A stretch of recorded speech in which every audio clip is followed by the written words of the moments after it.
Et bonjour compagnon de code.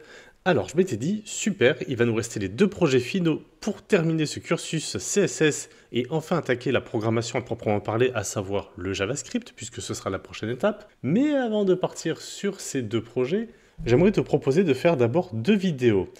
La prochaine vidéo, on va commencer par la suivante, sera sur ce que je te propose de mettre en place pour organiser notre code au niveau du CSS essentiellement. Mais dans cette vidéo, avant de s'organiser, j'aimerais qu'on fasse un point sur les erreurs à éviter. Donc là, voilà, ça va être une vidéo sur les erreurs qu'on peut rencontrer facilement, surtout lorsqu'on débute, surtout lorsqu'on commence à prendre ses marques dans le CSS. Donc ici, je fais mon HTML, je fais mon doctype, je vais créer un fichier style.css, je vais le relier à mon HTML. Jusque-là, rien d'exceptionnel. Allez, petit H1, les erreurs principales. Et si je peux écrire erreur sans erreur, c'est encore mieux. Allez, dans notre style.css, traditionnel, P0, M0, Fofa, Arial, box sizing, border box, Majalt F, pour faire du bien à la rétine, un petit body avec un BGC dièse 333 et color pour l'écriture dièse EEE. On va recentrer notre H1, H1 margin 20, text align center, Majalt F, voilà. Allez, on est parti sur les principales erreurs que tu vas pouvoir rencontrer. Alors la première, ça va être une utilisation abusive du point d'exclamation importante. Alors, si dans notre H1, on met color gray, ok, mon texte ici s'écrit en gris. Je zoome un peu, tu le verras mieux. Si ici, je vais plus loin, je suis plus loin dans mon fichier CSS, et je fais, ou quelqu'un fait, parce que c'est un fichier partagé, il me met un H1 red. Alors ça marche avec une balise, ça peut aussi marcher avec une classe ou un identifiant, bien évidemment. Toi, tu repasses derrière, alors derrière toi-même quelques semaines plus tard, ou derrière la personne qui a mis ça, mais tu ne sais pas qui l'a mis ça. Tu dis non, moi je veux absolument que ce soit gré, donc je vais vouloir que ce soit prioritaire.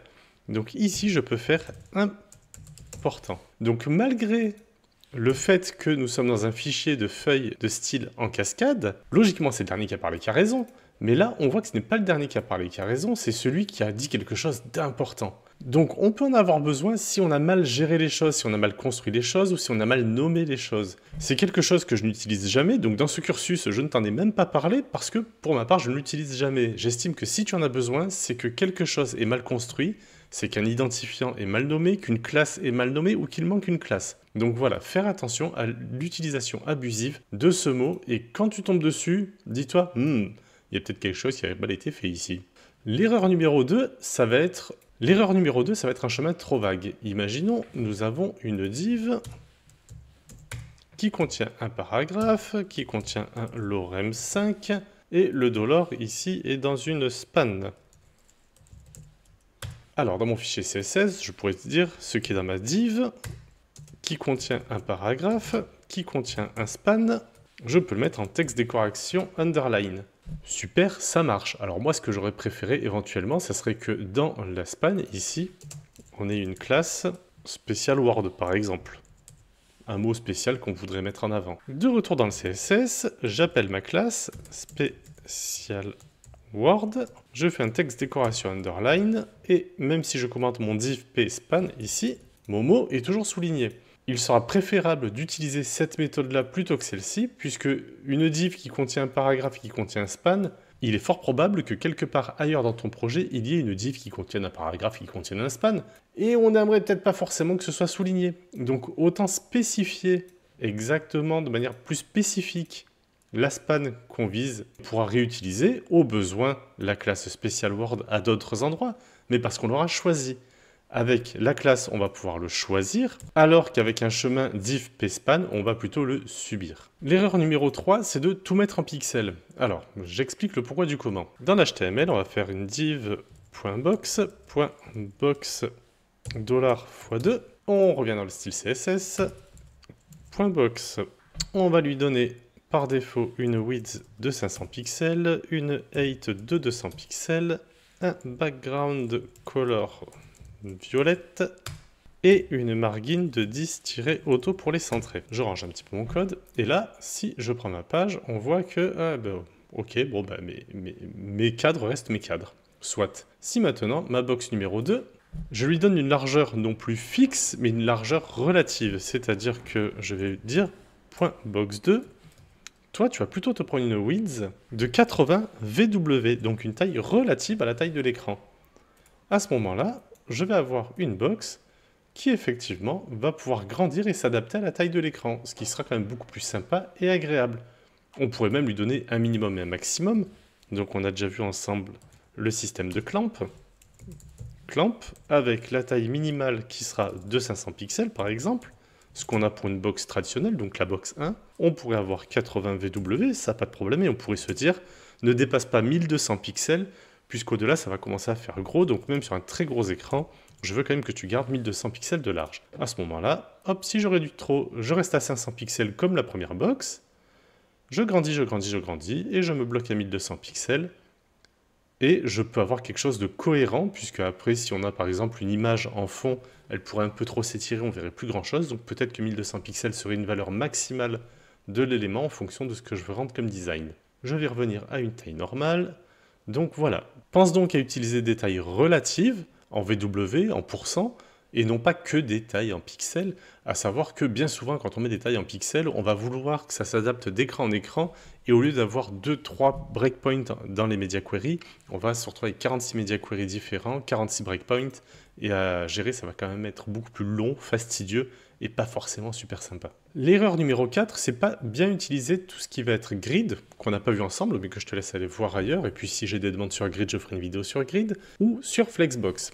Alors, comment est-ce qu'on pourrait mal gérer les espacements en Flexbox? Alors, je vais enlever mes deux box qui sont là, et je vais faire un point container qui va contenir des items, et je vais en mettre 6 par exemple.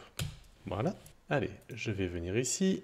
Je vais retirer mes box et on va se faire un point container. Alors, qu'est-ce qu'on va faire pour le point container? Il va se prendre une width de 80 VW, un background color de purple, un margin de 20 auto, comme ça il sera centré, une min 8 de 100 pixels, mais ça va grandir avec les items qu'on va mettre à l'intérieur très rapidement, c'est juste déjà pour l'avoir. On va le mettre en display flex avec un justify content center, un align items center, un flex wrap pour que ça passe à la ligne, flex wrap, maj alt F, et maintenant on va s'occuper des items. Alors pour chaque item, nous allons avoir une width de 250, une height de 250, un background color FFF, très bien, je prends, je garde, et pour les différencier, un border APX solid black. Et je ne vois pas mes items parce que, alors dans l'HTML, ah non, c'est pas bon, alors on a un souci ici, donc c'était point item x 6. Voilà, j'ai bien mes 6 items.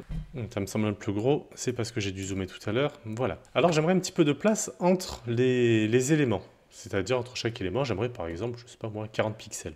Je pourrais dire, ok, ben, au niveau des items, je vais faire un margin 40. Le problème, c'est que ça va aussi me mettre 40 pixels en haut, en bas, à gauche et à droite. Ce qui fait que là, hop, c'est peut-être pas ce que je veux en fait. J'aimerais peut-être pas que ça soit comme ça, j'aimerais peut-être avoir moins de place, ici une marge plus petite, avant le passage à la ligne. Donc pour ce faire, on va éviter un margin global et général sur les enfants. On va peut-être plus jouer sur l'espace. Ici, cet espace, par contre, lui, nous convient. Donc ce qu'on va faire, c'est qu'on va jouer sur l'espace dans le parent. Donc on va lui dire, je veux plutôt un gap de 40. Et là, ok, je vais avoir un gap de 40. Par contre, effectivement, je ne veux pas que ce soit collé en haut, en bas et ou à gauche, à droite. À ce moment-là, je peux dire à mon parent, ben, ok, tu vas te prendre un padding de 10. Et à ce moment-là, effectivement, on va atteindre un petit peu plus. Et là, vraiment, c'est vraiment la marge, c'est vraiment l'espace que je souhaite garder avant que, hop, ça passe à la ligne. Donc, plutôt que de mettre sauvagement du margin à l'enfant, pensez au gap pour vraiment espacer les éléments les uns les autres. Et après, jouer avec la marge intérieure, le padding, sur le parent, plutôt que sur l'enfant. Pour l'erreur numéro 5, alors là je ne vais pas te taper grand chose, je vais juste remonter en haut du CSS, c'est oublier de mettre les padding 0 et margin 0. Alors même si c'est en train de se normaliser, et ça doit être pas loin d'être sur la normale, il faut savoir que chaque navigateur a ses padding et margin qui lui sont propres. Ce qui veut dire que pour un même code, tu vas coder un site, une page, Mais finalement, en fonction du navigateur de l'utilisateur, il n'y aura pas le même rendu. Histoire de résoudre ce problème, ou histoire de ne pas se créer ce problème, il va être très important d'entrer le jeu, de se dire ok, margin 0, padding 0 pour tout le monde, et après je vais déterminer quel padding et quel margin je veux mettre à quel élément grâce à mon CSS. Pour résoudre cette erreur numéro 6, on va bien penser à mettre ces deux lignes afin d'avoir un rendu homogène, quel que soit le navigateur utilisé par l'utilisateur. L'erreur numéro 7 serait d'avoir un mauvais... Ah bah tiens, on a l'exemple là, c'est magnifique. Bon. Ben voilà, l'exemple typique, c'est un mauvais contraste. Alors le mauvais contraste, ça peut être gênant en fonction des écrans, en fonction de la luminosité, et puis tout simplement parce que c'est pas très agréable de se dire « Ah, attends, il y a écrit quoi là ?» Alors, il y a un site qui est super, qui s'appelle webaim.org. Alors, si on va se le chercher ici, webaim.org, qui permet de faire un point sur l'accessibilité de ton site. Et dans webaim.org, tu as, dans Ressources, le Color Contrast Checker. Et là, si on prend ma page web, ici, alors on va dire que sur le fond, j'avais mis 333, 333, et au niveau de l'écriture, on avait Gray. Alors Gray, si on prend le code exact, c'est 128, 128, 128, ça c'est, voilà, 80, 80, 80. 80, 80, 80. Là, il me dit, quand c'est écrit en gros, ça peut passer, mais sur un texte normal, ce n'est pas bon. Il faudrait soit que j'augmente la luminosité de mon écriture, à ce moment-là, hop, on voit que de fail, ça passe, ou alors que je puisse réduire, hop, le fond, qu'il devienne moins lumineux. Donc, en jouant là-dessus, on peut savoir si effectivement le contraste est bon et si la lisibilité, si c'est assez confortable pour l'utilisateur. Donc ne pas hésiter à se dire, tiens, si je mets un foreground, si je mets l'écriture en rouge, c'est-à-dire FF et 4x0, effectivement, sur du noir, ça passe presque partout. Il faudrait que, hop, là, plus c'est clair, moins ça va, et hop, ça revient un petit peu, mais c'est pas ça. Donc, idéalement, ça serait peut-être le rouge qu'il faudrait rendre un petit peu plus clair. Là, peut-être un peu trop clair, voilà. Là, j'ai envie du rouge, le rouge le plus rouge possible sans que ce soit gênant. Voilà, en utilisant ces valeurs, je peux avoir une écriture rouge qui a un très bon contraste et qui pourrait être lue facilement par tout le monde. Donc webaim/resources/contrast checker. Je reviens sur notre petite page ici. L'erreur numéro 7 serait d'abuser ou de mal utiliser la position absolute. Si je reviens dans mon container, alors je vais enlever les items et je vais juste en garder un seul. Et mon item ici, il a 10 pixels de largeur, 10 pixels de hauteur. Mon container est en position relative, pose rel. Et mon item ici va être en pose apps. Je veux le centrer, donc je le mets à top 50%, left 50%, et je me dis, cool, je suis au milieu. Mais que nenni, je ne suis pas au milieu, puisqu'en fait c'est le coin en haut à gauche par défaut qui va être au milieu. Pour qu'il soit au milieu, il faudra bien penser à faire un transform translate moins 50%, virgule, moins 50% pour qu'il se décale de 50% de sa propre largeur et propre hauteur. Donc voilà, centrer un élément avec la position absolue, ça se fait de cette manière-là. Il faut bien penser à cette dernière ligne qui peut être oubliée. Et à ce moment-là, sur un petit élément, on ne voit pas très bien, mais rapidement, quand les éléments commencent un petit peu à grossir ou qu'il y a beaucoup de petits éléments différents les uns à côté des autres, là, ça va pouvoir commencer à poser problème. Donc si on veut centrer un élément, on va plutôt se dire, en lieu et place de position relative, on a le système de display flex qui fonctionne très bien et on n'a pas besoin d'utiliser la position absolute. Pour rappel, j'avais bien fait une vidéo là-dessus et quand on commence à avoir un écran un peu trop grand ou un peu trop petit, on peut avoir des éléments qui se chevauchent, c'est jamais génial. Donc faire attention à utiliser avec parcimonie. L'erreur numéro 8 serait d'oublier qu'on doit rendre nos sites responsives. Alors, je viens ici, je vais changer un container 2. À l'intérieur, je vais faire 2 items, donc .item x 2. Je reviens dans mon style.css. Alors, les items, je vais leur donner 200 en height et en width. Et mon container, je vais le transformer en container 2. Je vais garder seulement le background color. Je vais lui donner une width de fit content. Je vais le mettre en display flex, un flex direction column, parce qu'en fait, il faut penser qu'on peut travailler en mobile first, avec un justify content center, un align items center, un gap de 20, un margin 10 pour centrer mon container auto, Maj Alt F, un padding de 20, et donc ici j'aurai bien ma version mobile. Et puis à partir de 768 pixels par exemple, je vais passer en version en ligne, RAW. Donc à ce moment-là, je me fais mon petit media query traditionnel, media, min width 768 px, donc à partir de 768 px, mon point container 2 va prendre un flex direction RAW. Pour ne pas oublier notre responsivité, plutôt que de faire du desktop first et après faire le mobile, on peut se dire tiens, je vais le faire pour des petits écrans, pour smartphone, et après je vais faire mon media query. Donc au final, que tu développes en mobile first ou en desktop first, pense toujours à rendre tes pages responsives. C'est vraiment primordial. N'oublie jamais que 80% des sites sont vus sur des téléphones portables et non pas sur des PC. L'erreur numéro 9, c'est d'aimer les spaghettis. Bon, alors, vu mon nom, un petit peu italien, les pâtes, j'adore ça. Mais alors dans le code qu'on appelle spaghetti, on va l'éviter. Donc on va éviter notre code désorganisé. Il faut toujours penser à celui qui va hériter de ton code, parce que celui qui peut hériter de ton code, c'est peut-être toi dans 6 mois. Donc plutôt qu'un gros dossier, qu'un gros fichier énormissime, pense à découper. Pense à SAS par exemple. Dans la prochaine vidéo, je vais te montrer un exemple d'organisation des fichiers. Dis-toi qu'il vaudra toujours mieux 50 fichiers bien organisés de 10 lignes chacun, plutôt qu'un énorme fichier spaghetti de 500 lignes.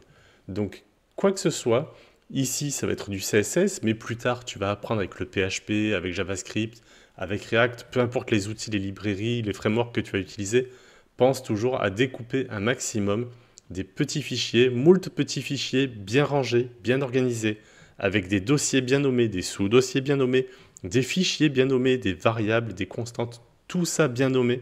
Ce sera toujours beaucoup plus facile à maintenir, à faire grandir, que d'avoir un énorme fichier de 500 lignes dans lequel le CTRL F, item, hop, j'ai un item ici, j'ai un item là, super. CTRL F c'est bien, mais ça a quand même ses limites. Et je vais finir par l'erreur 10, l'erreur qui t'a déjà fait perdre du temps ou l'erreur qui va te faire perdre du temps.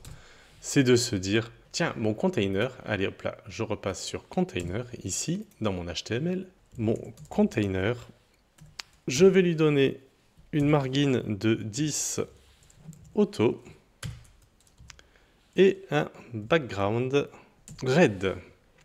Alors là, c'est fantastique parce que, tu appelles une classe et tu ne mets pas de point. Donc on pense toujours, si j'ai une balise, je ne mets rien. Si j'ai une classe, je mets un point. Si c'est un identifiant, je mets mon petit dièse. Donc bien penser à ça, puisqu'un petit point manquant, ben, tu ne vas pas identifier grand monde. Et puis là, j'oublie de mettre mon petit point virgule. Et puis là, j'oublie... Alors là, c'est le dernier. Et c'est là le truc, c'est que là, ça pourrait fonctionner. Regarde, si je mets un point ici, super, j'ai bien mon background red. Mais si je reviens un petit peu plus tard et que je dis finalement je veux un padding de 20, bah déjà là mon raccourci marche pas, donc je ne sais pas pourquoi, donc je vais dire tiens, padding 20, et puis je mets mon point virgule, et puis là j'ai VS Code qui me dit attention il y a un problème, alors il me dit il y a un problème sur cette ligne, mais moi je veux bien, mais il veut un point virgule, mais pourquoi non, moi c'est bien 2 points, c'est padding, le nom de la propriété, et 20 pixels, allez, 20 pixels en valeur.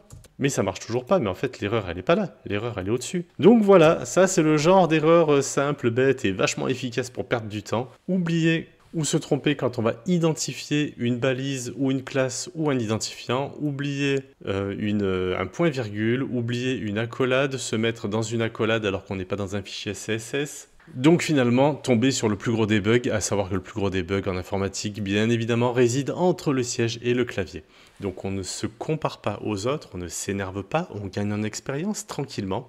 Et c'est pour ça que dans la prochaine vidéo, je vais te montrer un petit peu comment on peut organiser notre code. Ça ne résoudra pas ce genre de petits problèmes que tu rencontreras dans tous les langages de programmation. Si un jour tu fais du PHP, le point virgule à la fin d'une des lignes que tu oublies, bah, c'est mort parce que ça stoppe le code et c'est rédhibitoire. Et puis pour ce qui est de l'organisation, eh ben, je te propose dans la prochaine vidéo de te montrer un exemple, non pas une organisation absolue, ultime, non, juste un exemple d'organisation qui pourra te permettre de mieux organiser ton code, de te faciliter la vie. Alors au début, il faut le mettre en place, ça prend un peu de temps, mais ce n'est pas du temps perdu, c'est du temps investi. Donc je t'attends dans la prochaine vidéo pour investir ton temps convenablement. À de suite, compagnon de code.